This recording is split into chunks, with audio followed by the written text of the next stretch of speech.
Welcome to the fourth quarter of my presidency. It's true,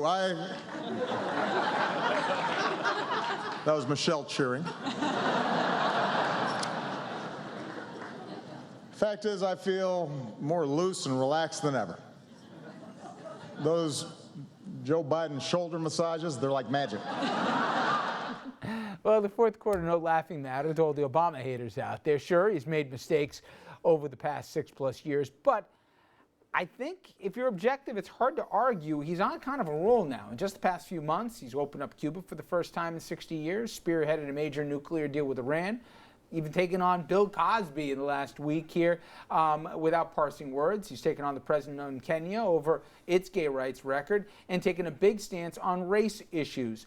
Add to that the Supreme Court upholding Obamacare for the second time, legalizing gay marriage. You're looking at a pretty eventful, I would say, Andrew, and I think if you're nonpartisan on this one, whether you disagree or agree in his positions, a successful term when we didn't think he'd be able to get anything through. It's certainly been successful in terms of the things that he's been able to do, but I think it's also on a somewhat limited scale. And I'm just going to go through the list again. The Cuba deal is an executive deal. The Iran deal is an executive deal without the legislature involved. Bill Cosby was a press conference. The president of Kenya was a press conference. Race issues was a press conference. Obamacare was the Supreme Court. Gay rights or same-sex marriage was the Supreme Court. So he hasn't really gotten anything done legislatively that I think you can chalk up as being a big success. Some of those things before in his term with well, executive sure, orders, but he had to face elections and he had to face midterm elections. So as soon as the electoral map presented itself that he wasn't going to take it on the chin for any of this, he's certainly able to open up.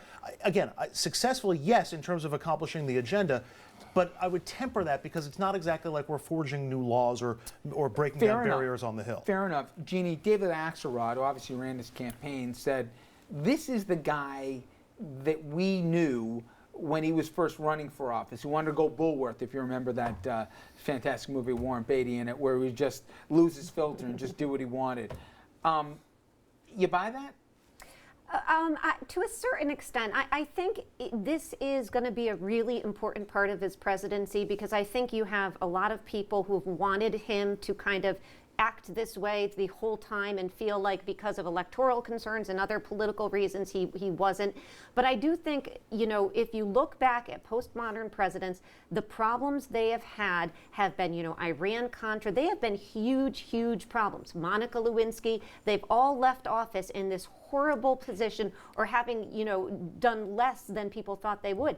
He seems to me like this is going to be a turning point in that because you can go all the way back to, you know, Nixon and beyond, and every single one of those guys has left office not having accomplished what they set out to do. And while you're absolutely right, he can't work with the legislature. Gun control, he just talked about the other day, One of his biggest regrets. You know, Dom, he doesn't have, for him, I'll knock on wood, whatever this is, but he didn't have some big fourth quarter scandal that, I mean, was a cloud, as she said, over so many administrations here, or even a war for that matter. I know obviously what's going on in the Middle East right now, but he's drawn down on that, and we can debate until the cows come home, good or for bad.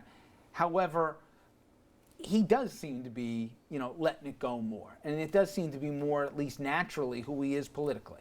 No doubt about it. I just take exception with saying that he hasn't done anything legislatively. Oh, come on. I mean, the Supreme Court confirmed his decision, but he still had to get it done. The Democrats had Congress at the time, but history, I mean, his legacy is Obamacare. Yeah, but that Supreme Court ruling means that he had a good 2009. What?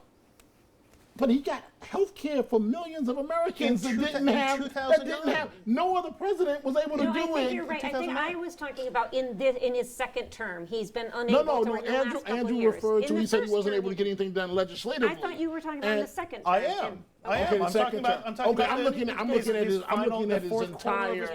his entire. And you're right. I mean, that was an enormous achievement. I mean, he's going to go down in history for that. And he's going to go down in history for redefining the presidency, I'm sorry, Mr. Mayor, and not being a lame duck. He has completely changed everything. But he hasn't worked well legislatively. Yes, that's true. Dominic, you took all the air. Sorry, Mr. Mayor. I'm sorry. You said it so well, Dominic. Thank you all here. I'm going to take a quick break. When I come back, I got some news headlines. Stay with us.